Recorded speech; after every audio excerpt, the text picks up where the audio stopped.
좀 바라봐 달라고. 하나님의 말씀을 듣는 자는 안연히 산다. 잠언 1장 23절에도 지혜가 강장에서 외치는데 이게 하나님 말씀이에요. 듣는 자는 안연히 살리라 했고, 이사야서 55장 나를 청종하라 그리하면 살리니 이렇게 얘기를 했습니다.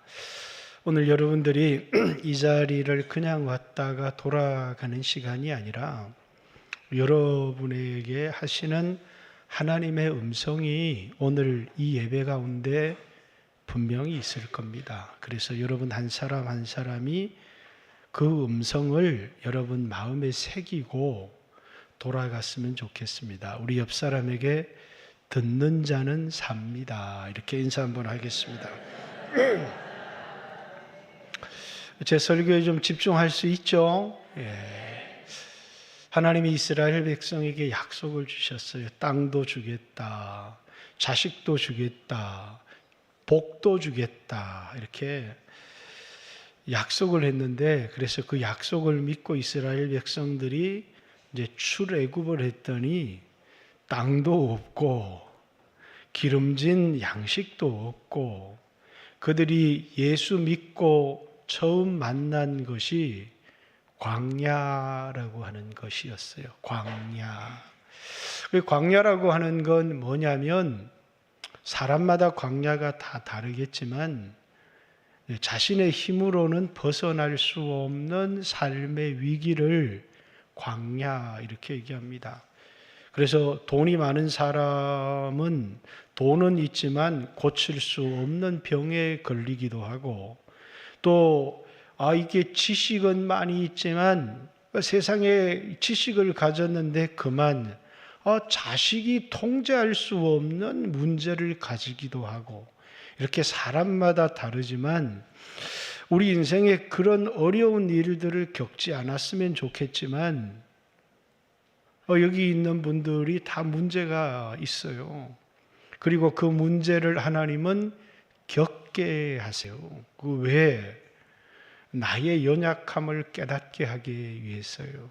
신앙은 예수를 믿었더니 하나님이 복을 주셔서 많은 돈을 가지고 그 돈을 자랑하고 그 돈을 의지하고 살아가도록 하나님이 우리를 그런 길을 열어주시지 않아요. 하나님이 때때로는 돈도 다 거두어 가시고, 어떤 사람에게는 건강도 거두어 가시고, 어떤 사람에게는 자식 때문에 말할 수 없는 아픔도 겪게 하시고, 사람마다 다르지만 내가 어찌할 수 없는 그런 문제들을 겪게 하세요. 그 말이 무슨 뜻이에요? 내가 선택을 받은 하나님의 백성이다, 그 말이에요. 근데 왜 이렇게 선택을 받은 하나님의 백성들에게 하나님은 광야라고 하는 걸 만나게 하시느냐? 왜 어려움들을 만나게 하시느냐? 하나님의 백성들에게 가장 위험한 것이 있다면 교만이라고 하는 거예요. 교만해서 그만 하나님을 의지하지 않으면 그 사람은 망하고 말아요. 그래서 이 광야를 통해서 내가 가진 돈을 의지했던 사람, 내가 가진 실력을 의지했던 사람, 내가 가진 학벌을 의지했던 사람, 그것 때문에 딱 목에 힘주고 살았던 사람들을 다 겸손하게 만드세요. 하나님, 저는 약합니다. 하나님, 저는 죄인입니다. 내가 살아온 삶이 하나님과 원수되는 삶밖에 없습니다. 이렇게 자기 자신을 볼 수 있도록 얼마나 연약한 존재인지. 그래서 이 광야는 의지하는 것을 바꾸는 거예요. 내가 죄인입니다 라는 말은 뭡니까? 나 하나님 앞에 나갈 자격이 없어요. 죄인인 사람은 예수님 앞에 나와서 예수 피밖에 의지할 수 없는 사람이 되는 겁니다. 난 연약합니다. 내 스스로 살 수 없는 사람들은 뭡니까? 하나님의 능력을 의지하는 사람이 되게 만드는 겁니다. 수 없는 좋은 관계를 가지고 있었던 사람들에게 그 관계가 다 깨어지게 만드시는 겁니다. 왜? 하나님 앞에 나오게 하기 위해서. 그래서 하나님은 우리 그리스도인들에게 뭡니까? 자기를 의지하고 자신의 가진 것을 의지하고 배운 것을 의지하고 자신의 환경을 의지하며 살아가는 사람들에게 때때로는 막 환경을 흔드시는 거예요.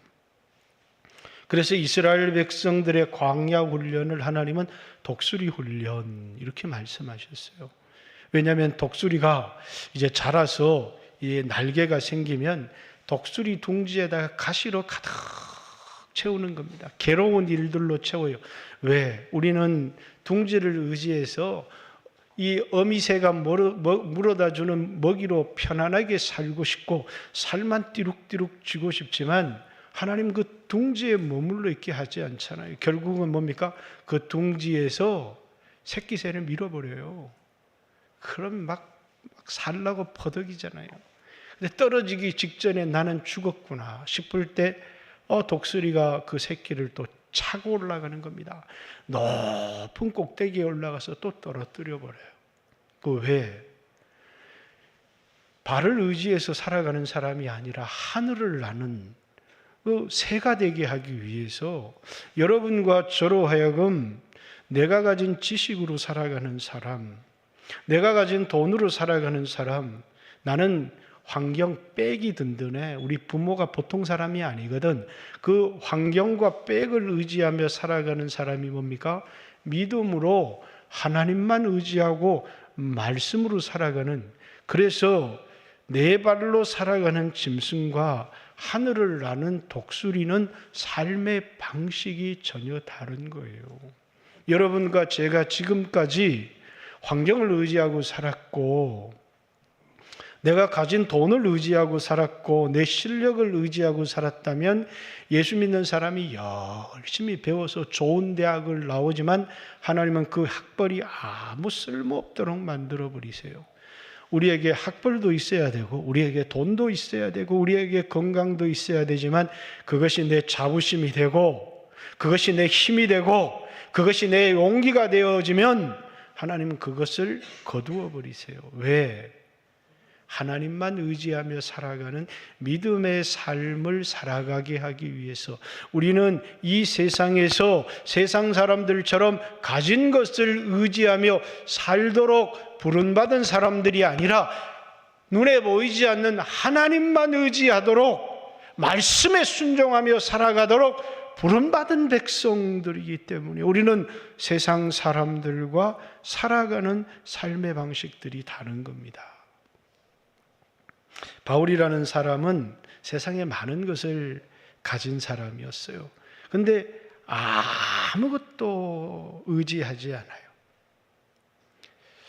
바울이 병이 들어서 육체에 가시 사단의 사자를 하나님이 보내주셨는데 왜 보내주셨느냐? 하도 영적인 경험이 커서 삼청천까지 갔다 온 사람이어서 교만해질까 봐 하나님이 육체에 가시를 주신 겁니다. 그래서 기도를 간절히 했어요. 이것이 내게서 떠나가기를 3번을 기도했다면 말할 수 없는 시간을 그 문제를 두고 기도했다는 겁니다. 그런데 하나님이 바울에게 내 은혜가 족하다 이렇게 말씀하시는 거예요. 왜? 내 능력이 약할 때 온전해지기 때문이다. 자기 능력으로 살아가는 사람, 자기 체험으로 살아가는 사람이 아니라 하나님의 능력으로 살아가는 사람, 믿음으로 살아가는 사람이 되게 하기 위해서, 그래서 수없이 바울을 비난하는 사람들이 있었어요. 그는 말도 제대로 못하는 사람인데 편지만 잘 쓰는 사람이다부터 바울을 수없이 비난했지만 그러면서 그들은 자기를 자랑하기 시작했어요. 바울이 내가 부득불 자랑한다면 내 약한 것밖에 자랑할 게 없다. 그러면서 뭡니까? 예수님을 따르면서 배에 파선했던 것, 두들겨 맞았던 것, 수없는 수치와 모욕을 당했던 것들을 자랑하는 겁니다. 왜? 난 내게 의지할 것이 하나도 없는 사람이기 때문에, 나는 자랑할 것이 하나도 없는 사람이기 때문에, 나는 우리 주 예수 그리스도 외에 자랑할 것이 없는 사람이기 때문에 부득불 나에게 자랑하라고 한다면 나는 내 약한 것밖에 자랑할 것이 없습니다. 그게 바울의 고린도후서 11장과 12장에 나오는 그의 고백입니다. 예수 믿는 사람은 뭐라고요? 내가 가진 돈을 의지해서 그게 자랑이 되거나 내가 가진 지식을 의지해서 그것이 자랑이 되면 세상에서 수치를 당하고 하나님의 능력이 내게 임할 수가 없다라는 겁니다. 아사라고 하는 유대 왕이 있었습니다. 근데 이 아사 왕 때 이 지금 에디오피아라고 하는 그때는 큰 나라였습니다. 100만 대군이 유다를 쳐들어온 겁니다. 그런데 이제 이 아사가 전쟁을 할 만큼의 군대를 가지고 있었어요. 우리가 볼 때는 아사의 기도를 들어보면 자기에게는 힘이 하나도 없다고 얘기를 하지만 유다에서 30만, 그리고 베냐민에서 28만, 58만의 군대를 가지고 이제 이 100만 대군과 맞서게 되는데, 이 싸움에 승산이 있습니까? 없습니까? 승산이 있어요? 없어요? 승산이 있잖아요. 왜? 수성하는 군대와 공성하는 군대는요, 성을 공격하는 군대가 3배는 많아야 되거든요. 그런데 이 아사는 하나님 앞에 이렇게 기도합니다. 약한 자와 강한 자 사이에 의지할 분은 하나님밖에 없습니다. 여러분, 우리에게 돈이 있습니다.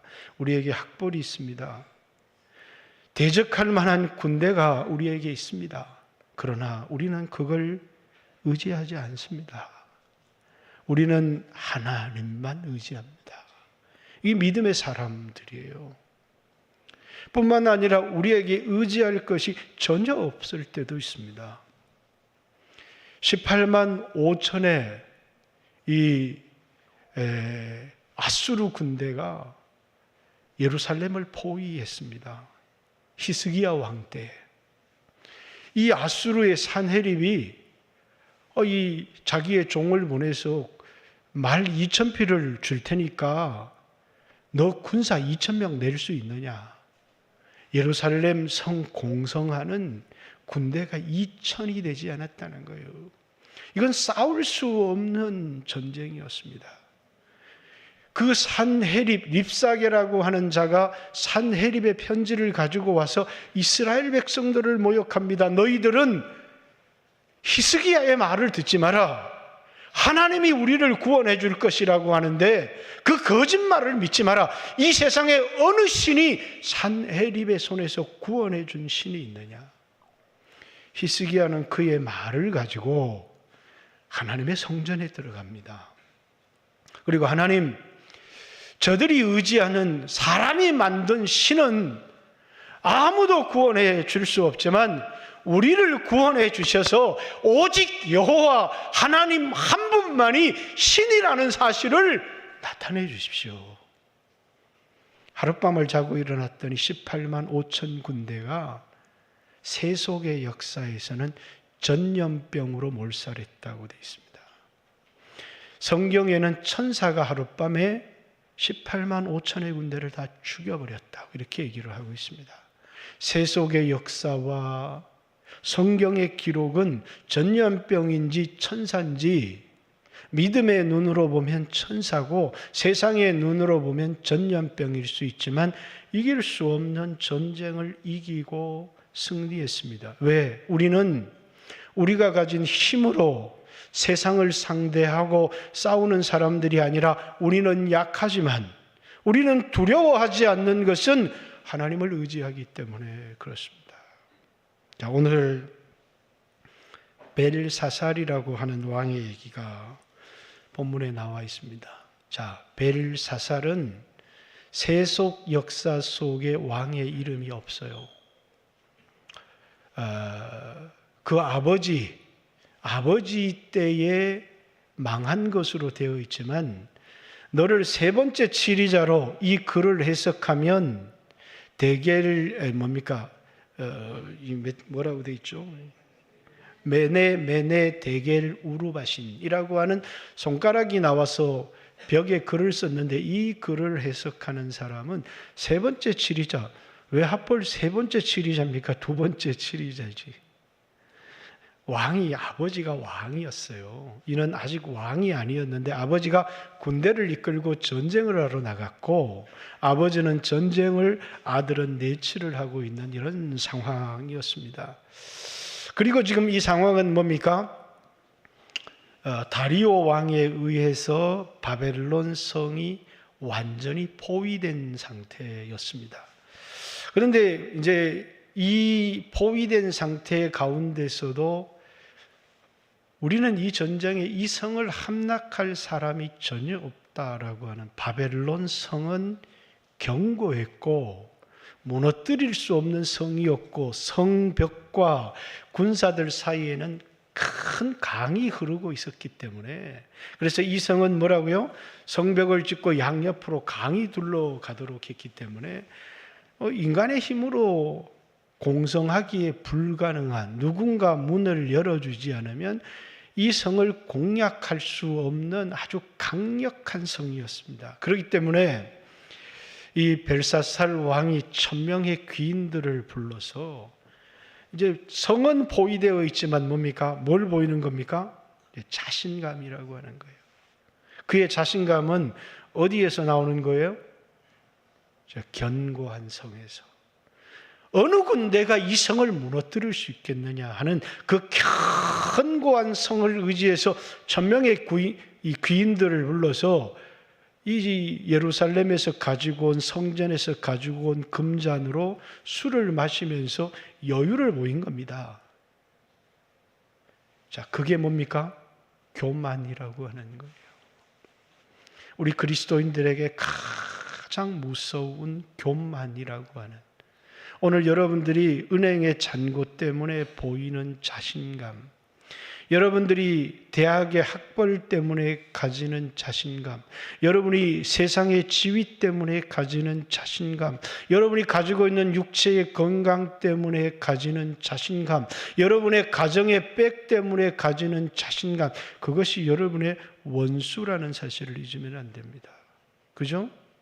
그래서 저도 젊은 시절부터 환경도 좋고 빽도 좋고 여러 가지 가진 것도 있고 목회의 길을 들어선 많은 동료들이 있었습니다. 그러나 다 무너지더라는 거예요.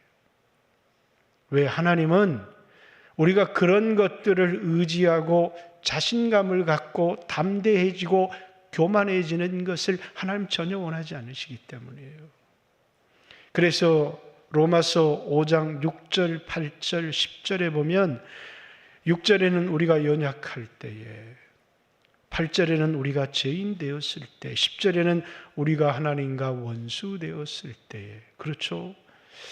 연약할 때, 내 힘으로 살아갈 수 없을 때, 우리를 사랑하셔서 우리를 위해서 아들을 보내주신, 우리가 죄인 되었을 때, 비록 죄인이어서 하나님 앞에 나갈 수 없지만 우리를 위해 피 흘리신 예수님을 의지할 수 있도록 우리는 살아온 모든 삶이 하나님의 원수처럼 살았어요. 그러나 원수를 사랑하신 하나님 때문에 우리는 그분을 의지할 수 있도록, 비록 연약하지만 절망하지 않도록, 죄인이지만 낙심하지 않도록, 내가 살아왔던 모든 삶이 하나님과 원수처럼 살았지만 이런 우리를 사랑하시는 하나님을 우리에게 주신 겁니다. 아들을 보내주시면서 우리를 초청하신 거예요.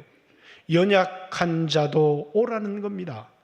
죄인된 자도 오라는 겁니다. 하나님과 원수된 삶을 살았던 자도 십자가를 바라보고 오라는 겁니다. 그래서 주님과 화목하고 주님을 의지하는 그 순간에 우리는 하늘로부터 오는 새로운 힘과 은혜를 경험하면서 하나님이 주시는 놀라운 구원을 경험하며 살아가도록 부름받은 사람들이 여러분과 저라고 하는, 그래서 여러분이 과거에 살았던 어떤 제약된 삶도, 오늘 여러분이 가지고 있던 어떤 절망적인 환경도 우리를 좌절시킬 수가 없다는 거예요. 예수님의 십자가를 바라보고 하나님의 초청을 받아들여서 주님 앞에 나오고 자기를 의지했던 삶을 내려놓고 우리 주 예수 그리스도를 의지하고 말씀에 순종하는 삶을 살아간다면 우리에게 놀라운 기적들이 일어나기 시작하는 거예요. 그것이 성경에 우리에게 나타난 수없는 구원의 역사들이에요. 그런데 오늘 우리는 주님 왜 내 돈을 가져갔습니까? 주님 왜 내 건강을 가지고 가십니까? 주님 내 왜 백을 가지고 가십니까? 그걸 지키기 위하여서 마치 이 벨사살이 성을 의지했던 것처럼 끊임없이 내가 가진 학벌, 내가 가진 돈, 내가 가진 지식, 내가 가진 환경을 의지한다면 하나님은 그게 무너지게 하시는 거예요. 다 무너졌을 때라도 하나님을 붙들고 의지하면 좋지만 그만 절망하고 좌절하고 원망하고 그럴 때 하나님이 우리에게 묻죠. 내 믿음이 어디 있냐고. 네 믿음이라는 게 하나님을 의지하는 믿음인지 아니면 하나님은 내 소유를 지켜주시는 분, 하나님은 내 건강을 지켜주시는 분, 하나님은 내 인생의 형통한 길을 열어주시는 분, 그게 우리가 가진 믿음이 아닐까요? 믿음이라고 하는 건 아무것도 갖고 있지 못하지만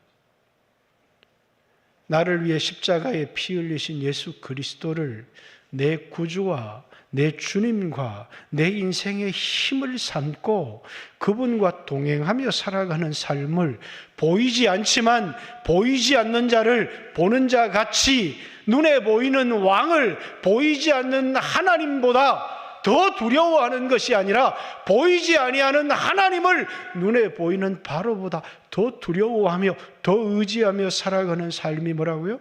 우리 예수 믿는 사람, 우리 그리스도인의 삶이다라는 겁니다. 그런데 이 벨사살이라고 하는 이 왕은 이제 교만해진 겁니다. 하나님을 의지하는 게 아니라 자기의 가진 것을, 세상 사람들은 다 그럴 수 있잖아요. 그런데 이 벨사살은 좀 특별한 사람이에요.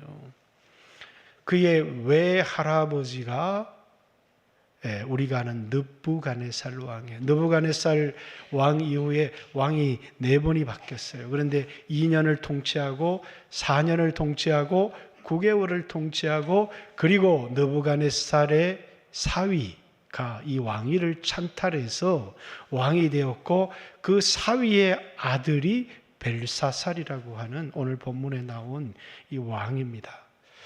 그런데 이제 오늘 이 1000명의 귀인을 불러서 벌인 이 잔치가 BC 539년 10월에 있었던 바벨론의 마지막 밤이었다라는 사실이에요. 그 마지막 밤에 그들이 멸망할 수밖에 없었던 이유가 뭐라고요? 그들의 교만 때문이었다는 겁니다. 그래서 하나님이 나와서 손가락이 나와서 글자를 써요. 메네 메네 데겔 우르바신. 아무도 해석할 자가 없어요. 그래서 이 다니엘이라는 사람을 불러서 해석을 하는데 다니엘의 해석이 여러분 보십시오. 하나님이 느부갓네살에게 그의 자손들에게 하나님을 계시해 주셨는데 하나님은 어떤 분이냐?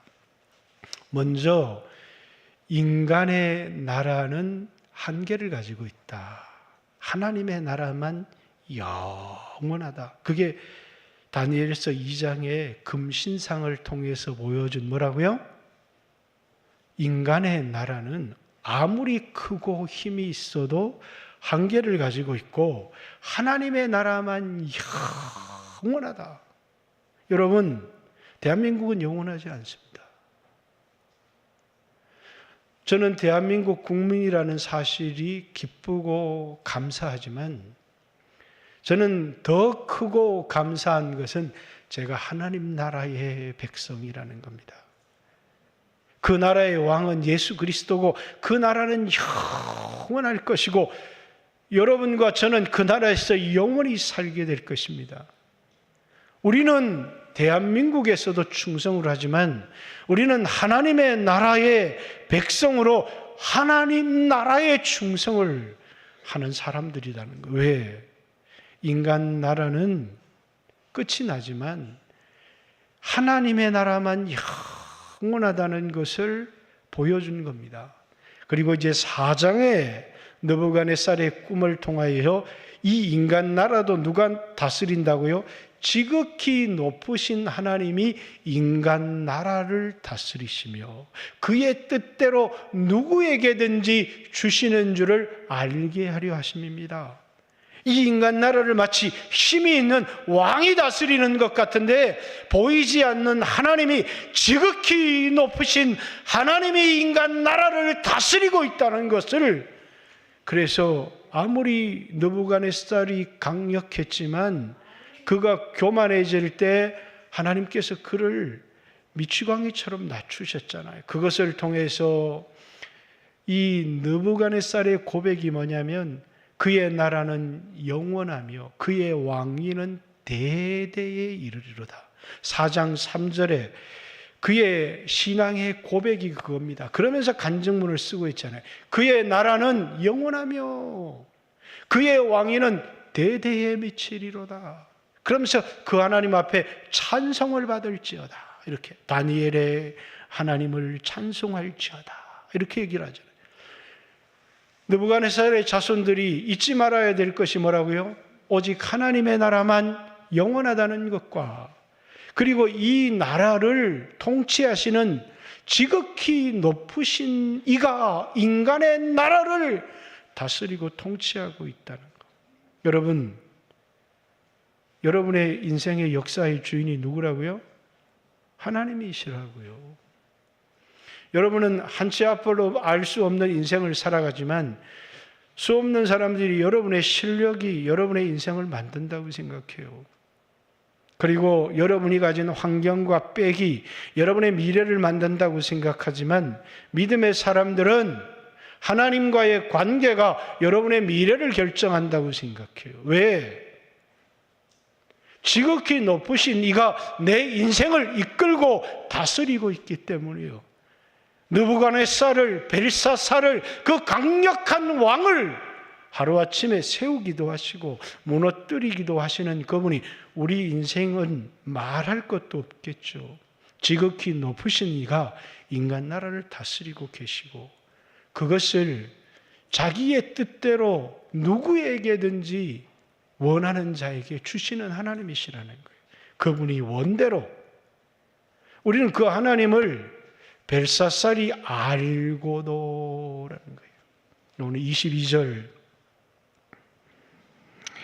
19절부터 한번 천천히 읽어볼까요? 그에게 큰 권세를 주셨으므로 그는 느부갓네살입니다. 백성과 나라들이 언어가 다른 모든 사람들이 그의 앞에 떨며 두려워하였으며 그는 임의로 죽이며 임의로 살리며 임의로 높이며 임의로 낮추더니 그가 마음이 높아지며 뜻이 완악하여 교만을 행함으로 그의 왕위가 폐한바되며 그의 영광을 빼앗기고 사람 중에 쫓겨났어.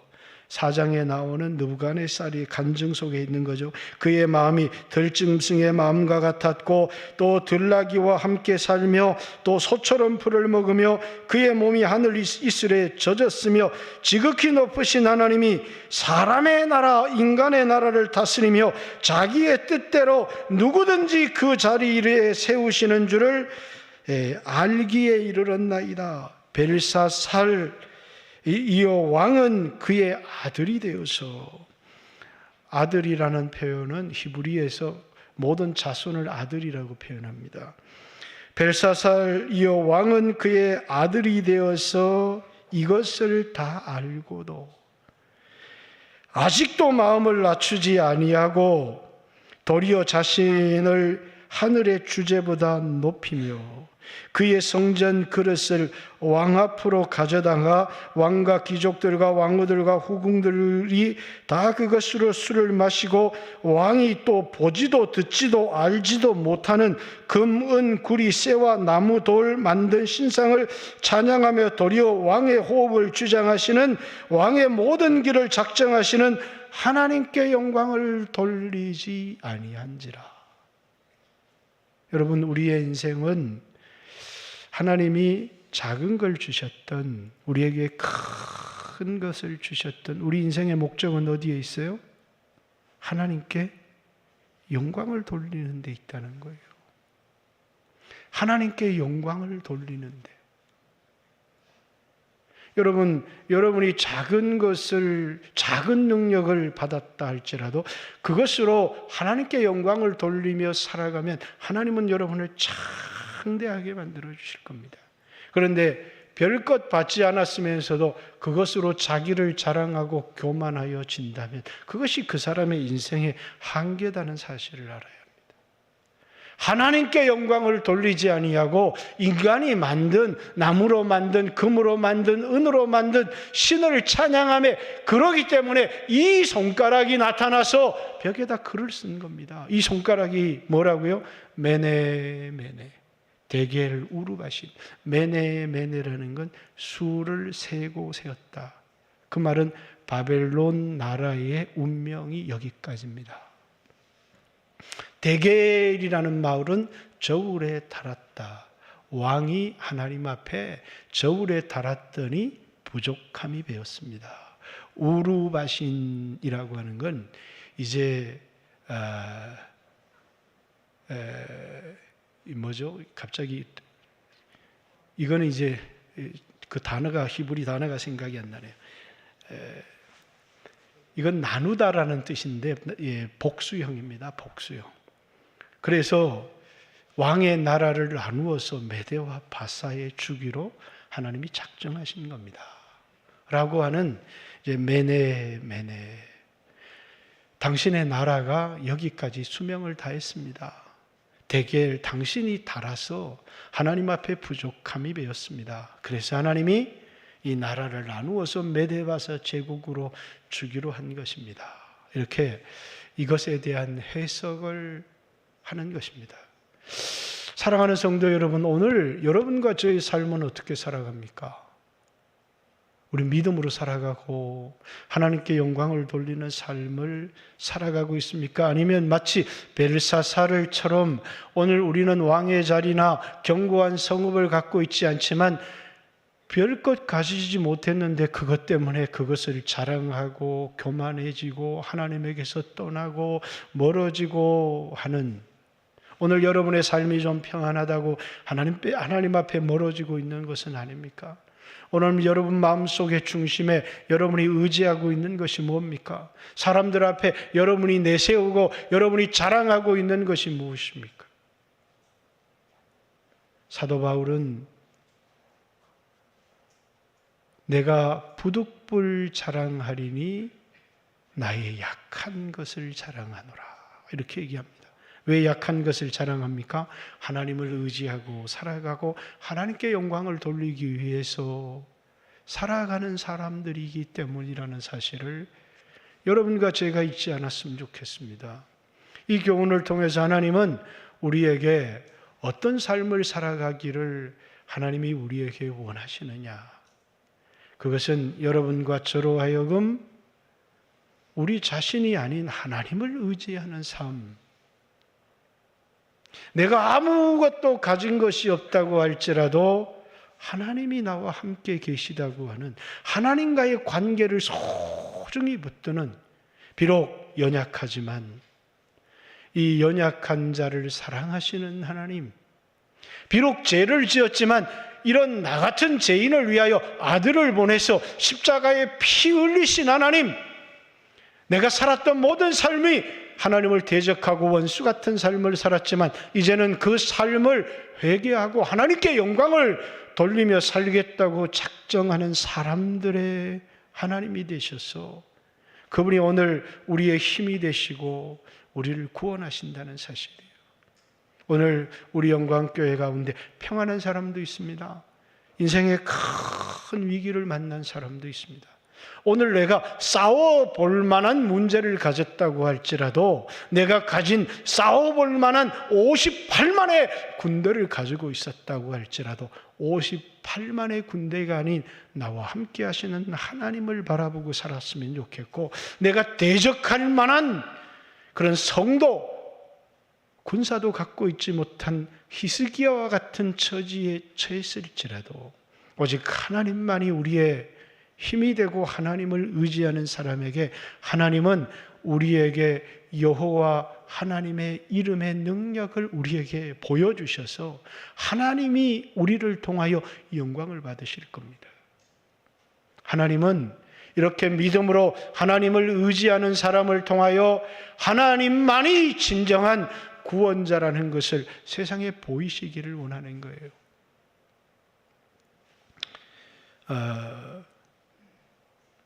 이제 오늘 오후 예배 박철민 목사님 이제 오셔서 설교를 하시고 다음 주부터 이제 치료를 받으실 겁니다. 큰 위기에 처했지만 이제 자신의 강함을 자랑하는, 수없는 사람들은 자신의 장점과 강함을 드러내고 싶어 합니다. 그러나 목회는 자신의 강함을 자랑하는 게 아니라 자신의 약함을 자랑하는 겁니다. 나는 부족한 사람입니다. 나는 죄인입니다. 난 연약합니다. 그래서 나는 하나님의 도움 없이는 살 수가 없습니다. 나는 하나님의 은혜가 없이는 한순간도 견딜 수가 없습니다. 주님, 나를 불쌍히 여겨주십시오. 하나님은 그들의 하나님 되심을 여러분과 제가 잊지 않았으면 좋겠습니다. 오늘 우리의 높아진 마음이 있다면 하나님 앞에 우리 자신을 낮추고, 오늘 여러분이 하나님 나라, 영원한 나라의 백성이 되었다는 것을 감사할 뿐만 아니라 하나님의 백성으로 살아가는 우리 영광교회 모든 성도들이 되시기를 주님의 이름으로 축복합니다. 같이 한번 잠시 우리도 머리를 숙일까요? 하나님, 나는 죄인입니다. 하나님, 나는 연약합니다. 그 순간에